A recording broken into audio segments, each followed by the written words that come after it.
បាទចឹងវាទៅជាกระดาษផ្ដេកឲ្យយើងបានហើយផ្ដេកពិឈរផ្ដេកពិឈរអីចឹងទៅដោយសារមានបងប្អូនយើងសួរច្រើនតើតើទាំងរបៀបធ្វើឲ្យឯកសាររបស់យើងនៅក្នុង file តែមួយហ្នឹងមានទំព័រពិឈរផងមានទំព័រផ្ដេកផងបាទតោះឥឡូវយើងចូលធ្វើទាំងអស់គ្នាអញ្ចឹងឧទាហរណ៍ថាខ្ញុំមាន3 page នេះអញ្ចឹងខ្ញុំចង់បានទំព័រទី2នេះទៅជាกระดาษផ្ដេកដើម្បីធ្វើទៅជាกระดาษផ្ដេកបានយើងអាចមាន2របៀបទី1យើងអាចប្រើតាមរយៈ break page នេះក៏បានបាទឬក៏មួយទៀតយើងអាចប្រើនៅក្នុង page setup មកក៏បានដែរប៉ុន្តែបើយើងប្រើទៅលើbreak page ឬក៏ next page នេះគឺវានឹងធ្វើឲ្យ file របស់យើងនឹងឯកសារនៅក្នុង file តែមួយនឹងវាចែកជា section ផ្សេងៗគ្នាអញ្ចឹងជានៅពេលយើងចង់ដាក់ header footer គឺពិបាកអញ្ចឹងវាមានច្រើនតង់ចឹងដើម្បីកុំឲ្យពិបាកដាក់អាហ្នឹងដើម្បីកុំឲ្យឯកសារនឹងវាដាច់ចេញពីគ្នាជា section យើងអាចប្រើនៅក្នុង page setup មកក៏បានដែរ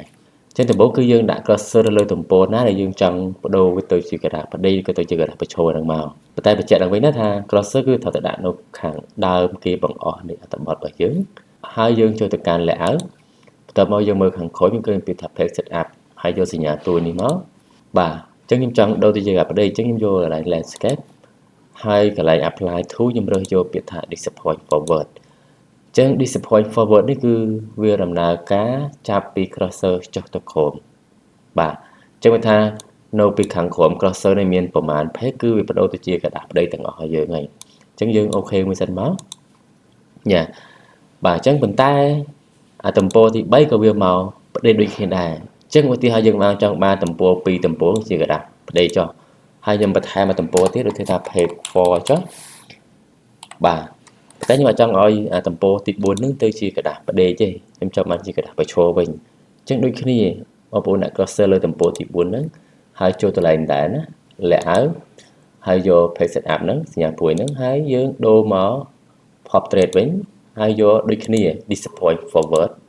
អូខេមកអញ្ចឹងវានឹងបដូរទៅជាกระดาษប្រឈរឲ្យយើងធម្មតាវិញហើយ